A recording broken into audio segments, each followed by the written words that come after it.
Very warm welcome to the Understanding Users podcast, brought to you by Researchable UX. It's great to have you with me. I'm your host, Mike Green. I'm a freelance user research lead and digital consultant based in the UK. Over the coming weeks, I'm going to be chatting to various digital experts who I've had the pleasure of working with in recent years. They're from various disciplines, including user research, UX design, development, and product management. And they'll even be a digital business owner or two. I'll be talking to them about how they came to be in their current roles, what they've learned along the way, and what advice they may have for others getting into the field. These are intended to be relaxed, informal chats with professionals who are keen to share their experiences. So sit back and enjoy.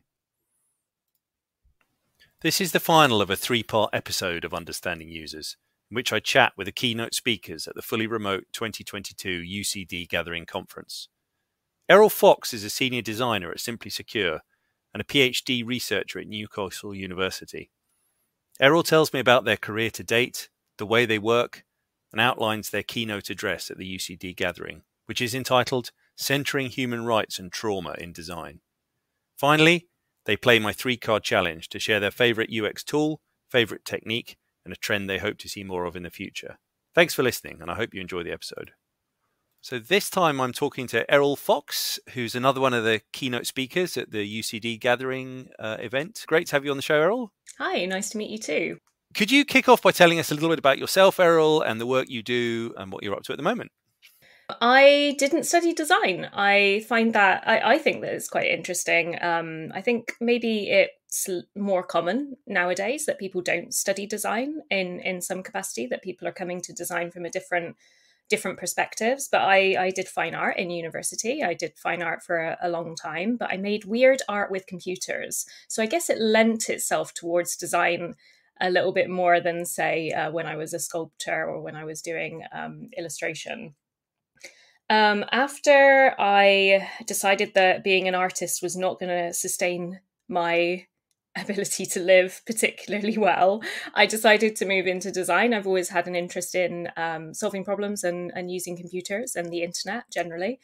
I went into a number of different internships of all different types before I landed my first quote unquote proper job, which was at a .com insurance website, a fairly well-known one. And yeah, I really learned a lot of how to be a designer on the job, as it were. So, and, self-taught. But self-taught back when there weren't as many like YouTube playlists of how to do different design related things, so it was a lot of maybe like training from different software vendors and things like that I did. I kind of had a bit of a career crisis at one point. I had a lot of personal circumstances that were quite complicated around 2014 and 2015. My dad got really sick. He got cancer, and I had to move back home to do a caring role.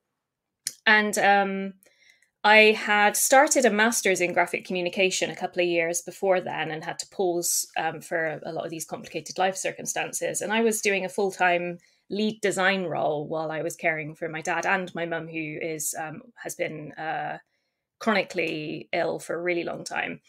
So I suddenly sort of found myself as a lead designer with two parent dependents. And yeah, I had a bit of a career crisis after my dad passed away, and I was thinking about the kind of design that I did.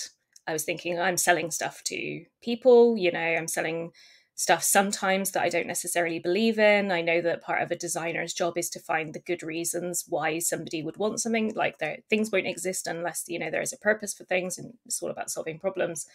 But I really wanted my design to do good in a very kind of clear and obvious way for me. So after my dad passed away, I finished my master's and I did a project that was really centered around how to improve the user experience of terminal care. There were a lot of things that I experienced while caring for my dad that I was like, gosh, the user experience of this is awful in a lot of different ways. Like I made a game where when you receive all of the health aids or all the mobility aids, they don't really tell you how much space all those things will take up. And I had a little car. So I made a game of like kind of Legos and Tetris, where you had to kind of put all the different healthcare equipment into a small section. So, and there was a few other things that I did around that. And so after I made, had that life experience, and I've always been interested and involved in community work. So as I was working in design, I have volunteered for lots and lots of different initiatives, from like environmental initiatives to local councils to asylum seeking, refugee groups, homework clubs for kids that have recently come into the country and things like that. And I really wanted to combine those things, my volunteer interests and my design skills. And I happened to find a job going at UCD. UCD is a Kenyan tech company or tech NGO that was created in 2007 when the Kenyan elections, the first democratic elections, were happening. And they had a technology tool, a platform, where it was helping people to tell the stories of what was happening around Kenya when people were being stopped voting, so actively being forced to vote a certain way or actively being suppressed in violent ways. And I joined Ushahidi as one of the two designers on the team. So we really shared a lead role there for a few years. And I got to work on, frankly, like amazing projects, projects that I think a lot of designers would, really adore to work on, because they're super tricky, super involved, super complex problems that really do help people out, like problems about speaking truth to power and democracy and peace and values education for countries. And now I work at Simply Secure. Simply Secure really focuses on privacy and security in the internet and human rights activists and open source software. And I do a lot of what I did similarly at Ushahidi. So lots of for good projects, lots of internet freedom projects with frankly an absolutely amazing team of people. I couldn't ask for better colleagues and better folks to be working with. Thank you so much for sharing all of that.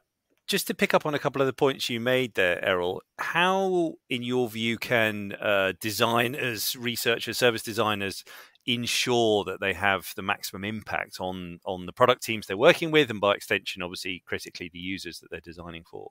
There's lots of different ways, but the one that I'm really interested in at the moment, and we really try and do a lot of at Simply Secure, is a really involved co-design process.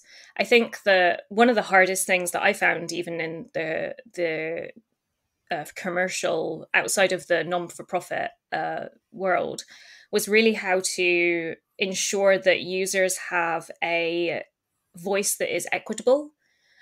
So that it's not being funneled through a quote unquote, skilled designer. We sort of assume a certain status as a designer. And while we're trained to do a certain role, for sure, we are skilled and we do have those skills in order to take insights and turn them into how something will benefit and be most usable for people. I think that there is this kind of narrative that has been really supported through kind of compliance in a way, like just lazy kind of compliance. Like, I think things are changing at the moment to try and decolonialize the way that we do design. But I think that one of the best ways that you can make your design amazing is by really involving people in the process of that design and really investing in how people engage with the subject matter. Because I think that there's only a certain amount of insight that you'll get in snippets of interviews or snippets of workshops or snippets of certain things. And I've always taken as much as I possibly can within the limits of whatever project I'm working on, like this deeper ethnographic approach. So trying to, as ethically and appropriately as possible, really understand what communities and what people are working with and dealing with and experiencing day to day. So if you could summarize in a sentence, one sentence for each one, what you love about what you do, Eriol, and equally what frustrates you. Okay. What I love about what I do is I am constantly learning. There's constantly new things that I am able to learn about experience and understand. And it's not necessarily from always a design perspective. It's sometimes from that human perspective, like what it's like to have this problem in this location, or what is it like for that person doing that activity. And I think that's really rich and really interesting for me. What frustrates me at the moment, working primarily in internet freedom and grant-funded work or NGO work, is there's a real tricky thing with grant-funded work and NGO work where the funding assumes an outcome already. A lot of funding already assumes an outcome. It says build a X for X, as opposed to discover what these people for this problem need and then tell us kind of what the best solution is. Some of it is changing towards that, but not enough. And I think that's endlessly frustrating to try and bend the rules of grants for technology and design projects. Thinking now about the UCD gathering event that you're going to be speaking at, tell me a little bit about your talk, what it's about, and what you hope people will take from it.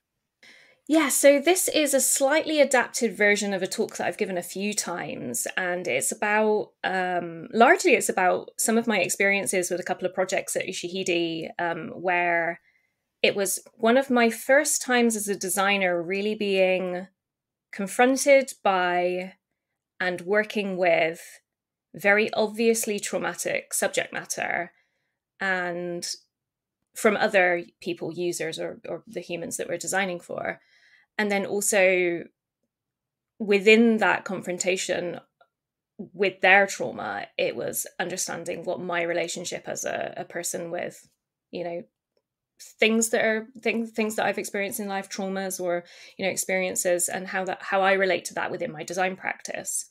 And I really started to think after a few projects, like what does it mean to have knowledge or experience of traumatic subject matter within your design practice, and how appropriate is that to bring into the work that you do? How do you bring it in conversationally? How do you make sure that you are thinking in a way that we kind of, strange to say, but prioritizes traumatic experiences and the harm that certain things can possibly do? So I tell a couple of stories within the talk. The primary one is around a project that was very centered around peace and values education in Kenya and Rwanda, particularly around content warnings for quite a lot of sensitive subjects from now on, and quite difficult words, but it was a project around like what does it look like in communities after a genocide, a tribal and ethnic kind of related conflict, and what do people do, and how do people do the reconciliation and the education work, but also how does technology in some way get designed, and how does it support people doing that work? And I think one of the things that I am trying to do in the talk is tell a story about quite an obvious account, really, of how I, as a designer, was very, very clearly faced with traumatic subject matter. So we were asking our participants to do the typical kind of design activities, persona work, journey mapping, and things like that. And I don't know about many people, but it was one of the first times that I'd seen, on a journey map, things like sounds of bullets and kidnapping kind of being detailed. And it kind of made me think, wow, there are people out there with varied experiences of trauma, and how are we ensuring as designers that we are inclusive of how we care for them within those experiences? Because I've had a few experiences where I've been listening to talks or looking at people's work and thought, oh, I wonder what this would be like for the kind of person that has a real hard time with this kind of subject matter. Or what about, food poverty? What is it like shopping for groceries when you are in food poverty? Like, what is the user experience of that, and how traumatic is it? Do we really consider how we design that kind of experience for the people that are most vulnerable.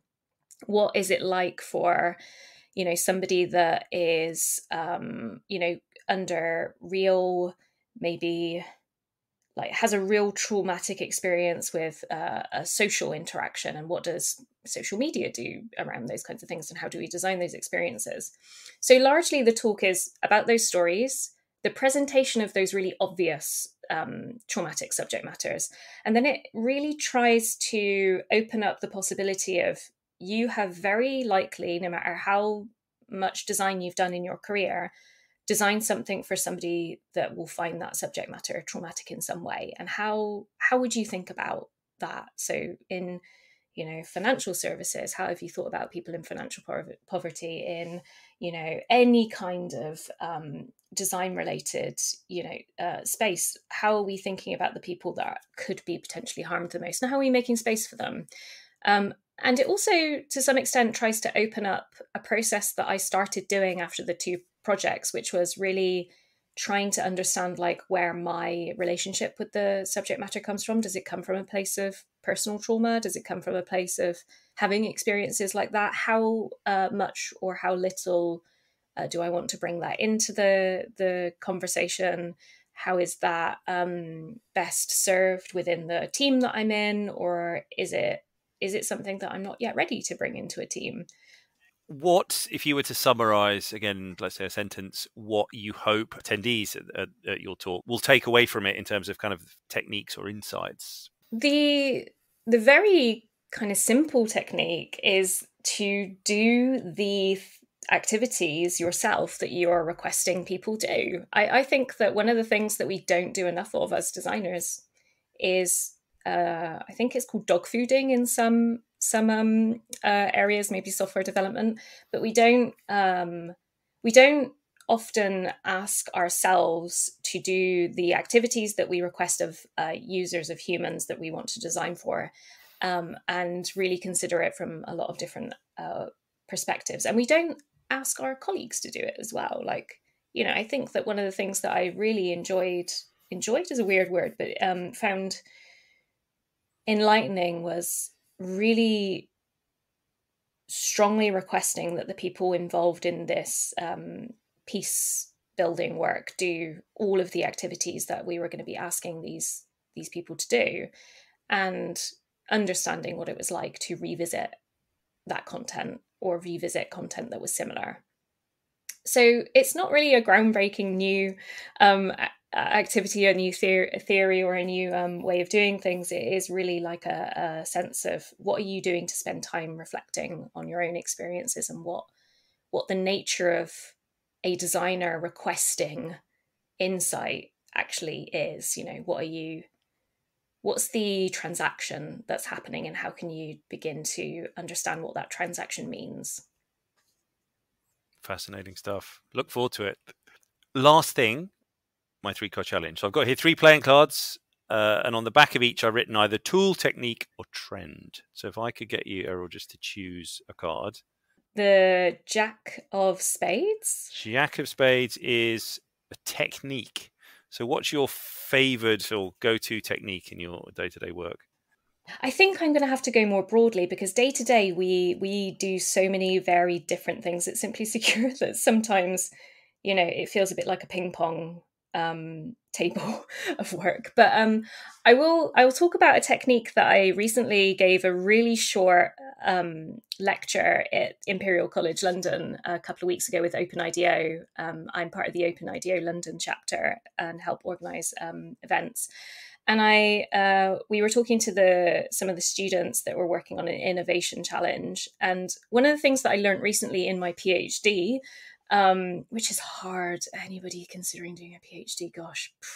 I learned about a technique, which is autoethnography.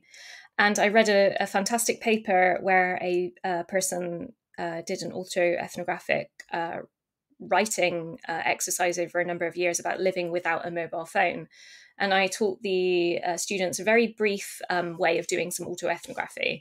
And what I tried to do was make it more achievable than the paper, which was over several years. So, you need a lot of endurance to do that. So I use just a simple technique, which is 3 minutes of the activity, 2 minutes of free writing. So just writing whatever comes to mind about the activity that you've just done yourself. And then like 10 seconds to 30 seconds of like palette cleansing, not doing anything if you can. And I had the students do this 3 times, and what they were doing autoethnography wise was using their phones. So for you in your practice, it might be, you know, if you're doing something around, you know, food, maybe it's like doing some cooking, or, you know, anything that is about like trying to write your own experience of an activity. And I had the students do this 3 times, because the first time they were like, oh, isn't this funny? We've got to do this activity. But by the 3rd time, they were writing down some really fascinating insights about their own behaviors. And they really found it surprisingly insightful and reflective again. So if we've got a theme, it's about reflection on your practice. Brilliant. Okay. 2 more cards then. Oh, gosh. The Queen of Diamonds. So Queen of Diamonds is trend. Gosh, I know which one I want to talk about, and it's a hot potato, or a hot topic, I suppose, in that it's polarizing. I'm interested and reading a lot about the metaverse and AR and VR and what it's like to experience spaces that are very new as people. And I think that the thing that I'm interested in about that as a trend is, again, to some extent, thematically, it's about how we ensure that people are aware of their rights, their human rights, how they're aware of their privacy and security, and how we care for people as designers when we design these kinds of experiences. I kind of think a lot about that. A fairly famous story. I'm not sure what car company it was, but they didn't go through the proper sort of design protocols or safety protocols, and then they were really unsafe cars. And it's about that lesson about how good design ensures safety as well as ensures like innovation and new things. So I'm interested in what designers will do that is prioritizing healthy, happy humans beyond those that are privileged in the metaverse. Like, what does identity mean? What does it mean to, you know, have a space that where you could be anything? It's very freeing in a lot of ways, but it's also a lot of power. So yeah, I'm interested in that trend, but I'm not really sure where I fall yet in the spectrum of supportive or maybe not so supportive. Unsure. And the last one the Ace of Hearts. Okay. is a tool. So a tool, again, maybe your day-to-day work, maybe more broadly, but you're something, a tool that you use that you like or that you is your go-to. This is hard. This is harder than I thought it was going to be. I've got a lot of tools that I use. There's a lot of tools that I love that I don't use as much.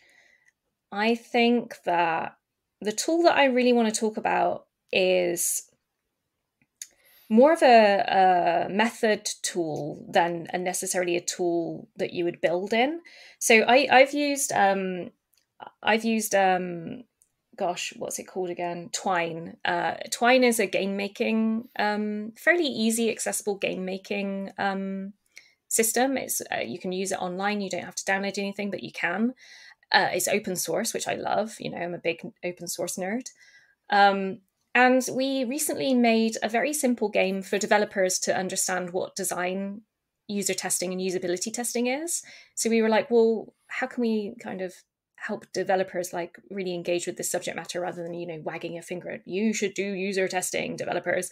So we were like, let's try and make a game, something interactive and kind of fun. And we did. And I think, you know, experiences that are kind of educational yet interactive in this kind of game space is really fun. So I would really encourage designers to play around with game making tools like maybe Unity or maybe Twine or maybe some of the more like creative kind of coding spaces and have a play. Errol, you've given us lots of really great insight to ponder there. So just to wrap up, to say thank you very much for taking the time to chat, and very much looking forward to hearing your talk. Thanks for listening to the Understanding Users podcast. If you enjoyed what you heard, do please like or comment wherever you're listening, and feel free to share it more widely. And feel free, of course, to drop me a line with any feedback via LinkedIn or on my website, researchable.uk. Links are in the show notes. Join me next time when I'll be speaking to some of the attendees at UCD Gathering 2022 about their reflections on what they've seen and heard and learnt at the conference. Until then, stay safe and stay user-centered.